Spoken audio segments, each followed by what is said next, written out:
அடுத்ததாக சவுதியில் இருந்து ஹிராஸுங்கிறவர் கேட்குறார். என்ன கேட்குறாருன்னா, இது முஸ்லீம் அல்லாத ஒருத்தர் கேட்ட கேள்வின்னு கேட்குறார். இஸ்லாத்தை பொறுத்தவரை மாதவிடாய் தீட்டு அல்ல என்று சொல்கிறீர்கள். மாதவிடாய் நேரத்தில் பெண்கள் தொழக்கூடாது, சரி. காரணம் அவர்களுக்கு மார்க்கும் கஷ்டம் கொடுக்க விரும்பவில்லை என்று எடுத்துக்கொள்ளலாம். ஆனால் ஏன் பள்ளியில் வந்து அமரக்கூடாது? உதாரணத்துக்கு ஒருவர் மனசு சரியில்லை என்றால் அவர் பள்ளியில் வந்து அமர்ந்தால் அமைதி கிடைக்கும் என்றால் அவர் வந்து அமர்வது நியாயம்தானே? இந்த கேள்விக்கு பதில் வேண்டும். மாதவிடாய் தீட்டு அல்ல என்று கூறுகிறோம். இவர் சொல்லி தான் எனக்கு தெரியும் மாதவிடாய் நேரத்தில் பெண்கள் பள்ளிக்கு வந்து சாதாரணமாக அமரவும் கூடாது என்று இப்போ தான் எனக்கு தெரியுங்கிறார். நான் இங்குள்ள ஒருவரிடம் பேசி பார்த்தேன். அவர் இந்த இந்து நண்பர் சொல்வது சரிதான், மாதவிடாய் நேரத்தில் பள்ளிக்குள் வந்து அமரவும் கூடாது என்று சொல்கிறார், அப்படித்தான் இஸ்லாத்தில் உள்ளதா, எனக்கு பதில் தாருங்கள் அப்படிங்கிறார். அதாவது இஸ்லாத்திலை பொறுத்த வரைக்கும் மாதவிடாய் தீட்டு என்று சொல்லி எல்லாரும் சொல்லும் பொழுது இஸ்லாம் அதை மறுக்குதுன்னு சொல்கிறீங்க. அப்படி சொல்லக்கூடிய நீங்கள் மாதவிடாய் நேரத்தில் பெண்கள் பள்ளிவாசலுக்கு வரக்கூடாதுன்னு சொன்னால் தீட்டாக தானே தெரியுது, தீட்டு மாதிரி தானே இருக்குதுன்றது கேள்வி. அது அது வந்து தீட்டுங்கிறதுக்காக சொல்லப்பட்டதா அல்லது தீட்டுங்கிற ஒரு பார்வை இஸ்லாத்துக்கு இருக்குதா என்பதை முதல்ல அறிந்து கொண்டு இந்த சட்டத்துக்கு வருவோம். இப்போ வந்து நபி ஸல்லல்லாஹு அலைஹி வஸல்லமுடைய காலத்தில் வந்து அவங்க மனைவிமாருக்கு மாதவிடாய் ஏற்பட்டுச்சின்னு சொன்னால் ரசூல் ஸல்லல்லாஹு அலைஹி வஸல்லம் காண எத்தக்கி ஃபி ஹஜ்ரி வனஹாயிலும், எனக்கு மாதவிடாய் ஏற்பட்ட நேரத்தில் என் மடியில் நபி ஸல்லல்லாஹு அலைஹி வஸல்லம் அவர்கள் சாய்ந்து கொள்வார்கள். சும்மா எக்ரவுல் குர்ஆன், என் மடியில் சாய்ந்து கொண்டே குர்ஆனையே ஓதுவார்கள். அவங்க மாதவிடாய் மனைவி மாதவிடாய் அவங்களுடைய மடியில் தலை வைத்து படுத்துக்கிட்டே நபி அவர்கள் குர்ஆனை ஓதுவாங்களாம். படுக்கிறது ஒரு விஷயம், குர்ஆன் ஓதுறது ஒரு விஷயம். ரெண்டு மாதவிடாய் இப்போ மனைவியுடைய மடியில் படுத்து செஞ்சுருக்காங்கன்னு சொன்னால் அந்த மாதவிடாய் என்பதை ஒரு தீட்டுன்னு கருதி இருந்தால் செஞ்சுருப்பாங்களா? வேற ஒரு சமுதாயம்லாம் அவங்க தொடக்கூடாதுன்னு வச்சுருக்கிறாங்க. வீட்டுக்கு வெளியே கொண்டு போய் போட்டுருவாங்க. அவங்க சமைக்கக்கூடாது, அவங்களுக்கு தனி பாத்திரம் கொடுத்துருவாங்க.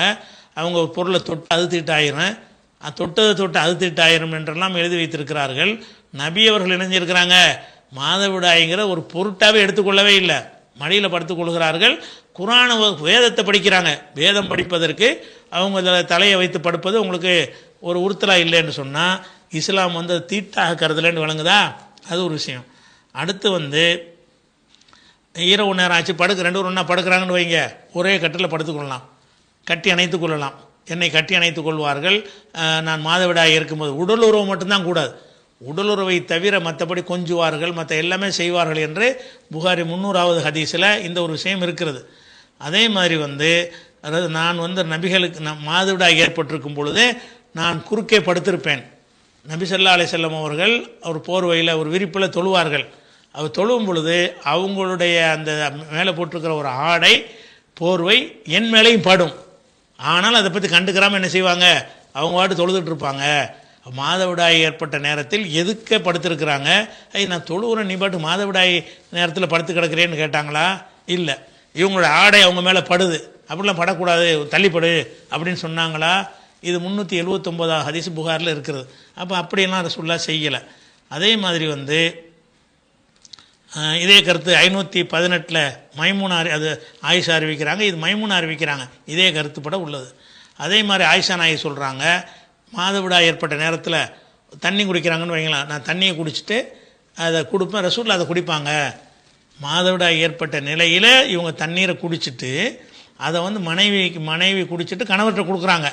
அதை நான் வந்து எந்த இடத்தில் வாய் வைத்து குடித்தேனோ அந்த இடத்தில் வாய் வைத்து நபி அவர்கள் குடிப்பார்கள்.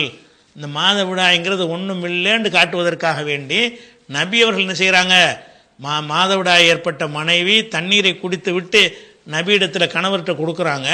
அவங்க எந்த இடத்தில் வாய் வைத்து மனைவி குடித்தார்களோ மற்ற நேரம் குடிக்கிற மாதிரி மாதவிடாய் நேரத்திலையும் அதை குடிப்பார்கள்னா மாதவிடாய் ஒரு பொருட்டாக கருதிருக்கிறாங்களா? ஒரு பொருட்டாகவே கருதணும் இல்லை. அதே மாதிரி நான் சில எலும்பு அப்படி இறைச்சியை கடிப்பேன், கடிச்சிட்டு ரசூலுல்லாஹ்ட்ட கொடுப்பேன், அதே இடத்துல வாய் வைத்து அவங்களும் கடித்து சாப்பிடுவார்கள் அப்படிங்கிறது வந்து முஸ்லீமில் வரக்கூடிய ஒரு ஹதீஸில் இருக்கிறது.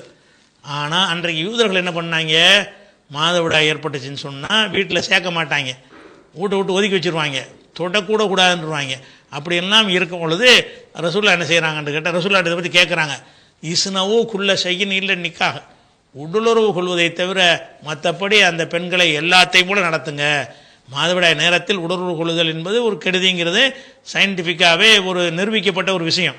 அந்த காரியத்தை நீங்கள் செஞ்சிடாதீங்க, மற்றபடி எல்லாத்தையுமே செஞ்சுக்கிறங்க அப்படின்னு சொன்ன ஒரு விஷயத்தை நம்ம பார்க்குறோம். அப்போ மார்க்கத்தில் மாதவிடாய்க்காரங்களை தீட்டுன்னு கருதலை என்பதற்கு இது மாதிரி எக்கச்சக்கமான சம்பவங்கள் இருக்கிறது.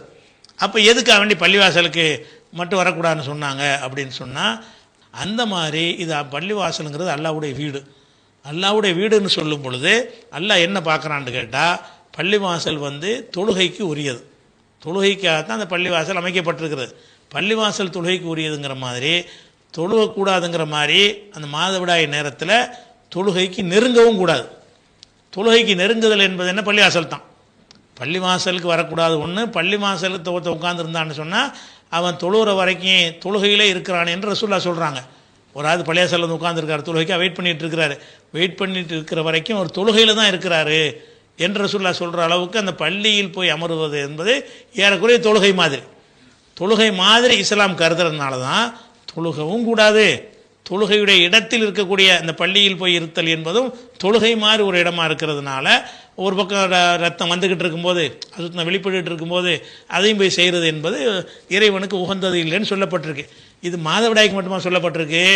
ஒருத்தங்க தாம்பத்திய வாழ்க்கையில் ஈடுபட்டு ஒரு ஆம்பளை குளிப்பு கடமையாக போயிடுச்சு, அவனும் பள்ளிக்கு வரக்கூடாது. அவன்கிட்ட ஒன்றுமே கிடையாது. பெண்ணிட்டையாவது மாதவிடாய்ங்கிற ஒரு ரத்த போக்கு இருந்துக்கிட்டு இருக்கிறது. ஒரு ஆம்பளை இல்லறத்தில் ஈடுபட்டான்னா அது முடிஞ்சு போன விஷயம். இப்போ சும்மா தான் நல்லா தான் இருக்கிறான்.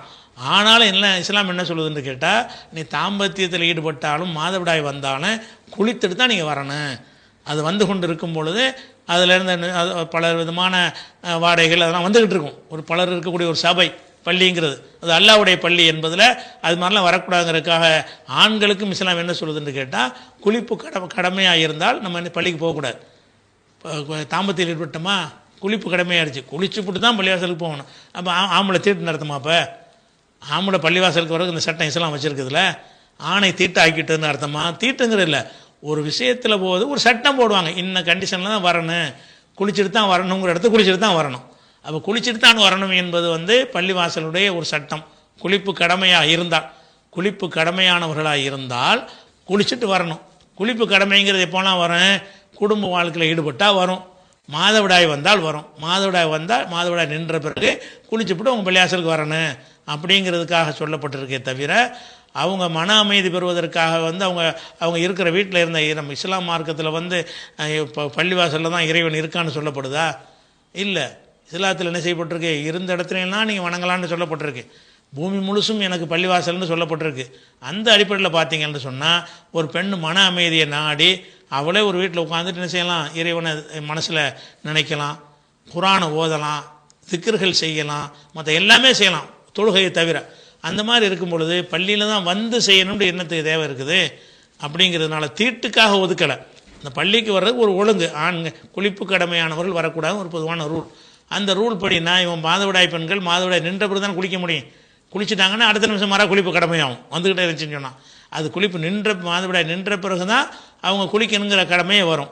அந்த குளிப்புங்கிற ஒரு நிலைமையை செஞ்சுட்டு தான் நீங்கள் பள்ளிக்கு வரணும். அது ஒரு பரிசுத்தமான ஒரு இடமாக அது பாதுகாக்கப்படணும், என்னுடைய வழிபாட்டுத்தலம் அது அப்படின்னு இறைவன் கருதுகிற காரணத்தினால் இந்த மாதிரி ஒரு சட்டத்தை நமக்கு தந்திருக்கிறான். நான் ஒரு விஷயத்தை ஹராம் என்று நினைத்து இதை செய்ய மாட்டேன் என்று அல்லாஹ்விடம் வாக்கு கொடுத்தேன், அப்புறம்தான் தெரிந்தது ஹலால் என்று. நான் அவனுக்கு கொடுத்த வாக்குறுதியை முறிக்கலாமான்னு கேட்குறார். இவர் கேள்வி கேட்டவர் பேரெல்லாம் சொல்ல காணா, ஹராம் இல்லாத ஒரு விஷயத்தை, என்ன விஷயம்னு சொல்லலை, ஹராம் இல்லாத ஒரு விஷயத்தை ஹராம்னு இவராக நினச்சிக்கிட்டார். இது மார்க்கத்தில் கூடாது அப்படின்னு நினைத்து கொண்டு, இறைவா நான் இதன் பக்கம் தலை வச்சே படுக்க மாட்டேன் அப்படின்னு ஒரு முடிவு வந்துட்டார். ஒரு பூசணிக்காய் சாப்பிட்ற உதாரணத்துக்கு வேண்டி பூசணிக்காய் சாப்பிடலாமான்னு இவராக நினச்சிக்கிட்டார். பூசணிக்காய் இஸ்லாத்தில் ஹராமுன்னு நினச்சிக்கிட்டு, இறைவா நீ பூசணிக்காய் ஹராமாக்கி விட்டாய், நான் ஜென்மத்துக்கு இந்த பூசணிக்காய் பக்கமே தலை வச்சு படுக்க மாட்டேன் அப்படின்னு ஒருத்தர் அல்லாட்ட வாக்குறுதி கொடுத்துட்டார். அப்புறம் அறிஞர்கிட்ட விசாரிக்கிறாரு, பூசணிக்காய் ஹராம் இல்லைப்பா, இதை ஹலால் தானே, அதையும் இந்த மாதிரி முடிவு எடுத்தேன்னு கேட்குறாங்க. அப்படி செஞ்சால், அந்த மாதிரி இருந்தால் நான் அல்லாவுடைய வாக்குறுதியை நான் மீறலாமா? ஏன்னா சாப்பிட மாட்டேன்னு சொல்லிட்டோம்ல, பூசணிக்காய் சாப்பிட மாட்டேன்னு அல்லாட்டையே உறுதிமொழி கொடுத்துட்டார். இப்போ நான் சாப்பிடலாமா அப்படின்னு கேட்குறார். இதில் ஒரு விஷயத்தை என்ன கவனிக்கணும்னு கேட்டால், ரசூல் ஸல்லல்லாஹு அலைஹி வஸல்லம் அவர்கள் அவங்களுக்கு ஹலாலான இருந்த ஒரு தேனை அவங்க ஹராமாக ஆக்கிக்கிட்டாங்க. தனக்கு தேன் மார்க்கத்தில் ஹலால். ரசூல் என்ன செய்கிறாங்கன்னா, ஒரு குடும்ப சண்டையில், மனைவிமாரோட சண்டையில் இனிமேல் நான் தேன் சாப்பிட மாட்டேன், தேனை எனக்கு நான் ஹராமாக்கிட்டேன்னு ரசூல்லா சொல்லிவிட்டாங்க. உடனே அல்லாஹ்ட்டேருந்து ஒரு வசனம் வருது, நான் அனுமதித்த ஒன்றை நீ ஹராமாக்க நீ யார்?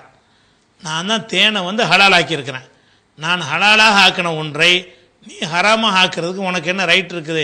யா யுஹன் நபியு, நபியே லிமத்து ஹர்ரிமு, நீங்கள் ஏன் ஹராம் ஆக்கிறீர்கள்? மா அஹல்லல்லாஹு லக்க, உங்களுக்கு அல்லாஹ் ஹலால் ஆக்கியதை ஏன் ஹராம் ஆக்குறீங்க? தபுத்தகை மர்லாத் அஸ்வாஜிக்க, உங்கள் மனைவியுடைய திருப்தியை நாடி நீங்கள் ஏன் ஹராம் ஆக்குகிறீர்கள்? அல்லாஹு கஃபூருர் ரஹீம், அல்லாஹ் மன்னிக்கிறவன், இனிமேல் இப்படி செய்யாதீங்க அப்படின்னு அல்லாஹ் சொல்லிட்டான்.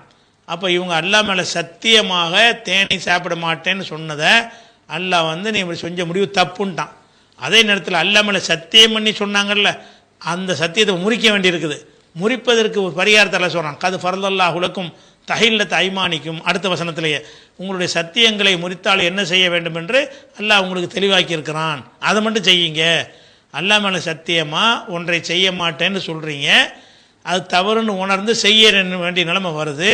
இருந்தால் சத்தியம் பண்ணிட்டீங்கல்ல, அந்த சத்தியத்தை முறிச்சிங்க என்று சொன்னால் அந்த சத்தியத்துக்கு என்ன செய்யணும்? ஒரு பரிகாரம் கொடுக்கணும்.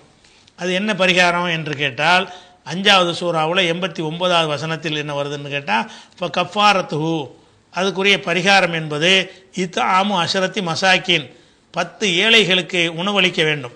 மின் ஔசத்தி மா துத்இமுன் அஹ்லீக்கும், உங்களுடைய குடும்பத்தாருக்கு நீங்கள் வழங்குகிற உணவில் நடுத்தரமான உணவில் 10 பேருக்கு உணவளிக்க வேண்டும்.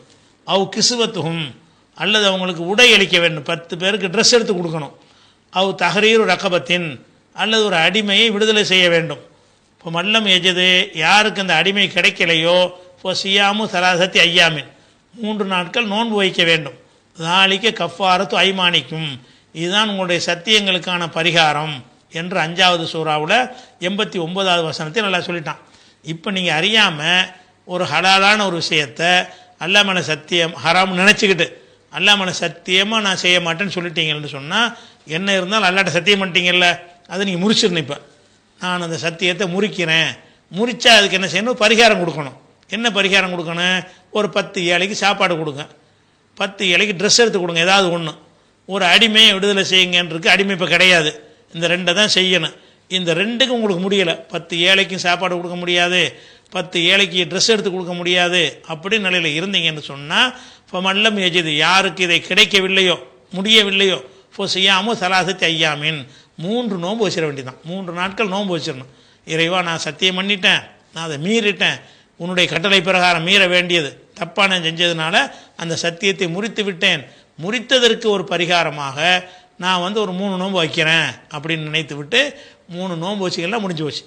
அது நோன்பு வைக்க கஷ்டமாக இருந்தால் 10 ஏழைக்கு சாப்பாடை கொடுங்க, அப்படி செய்யணுமே தவிர அது பெரிய பிரச்சனை கிடையாது. அப்போ எல்லாருடைய கிருபையினால் இந்த வாரம் கேள்விகள் ஓரளவு கம்மியாக தான் வந்திருக்கு. 10, 8, 9 கேள்வி தான் வந்திருக்கிறது. இன்ஷா அல்லாஹ் மீதி உள்ள கேள்விகளை அடுத்த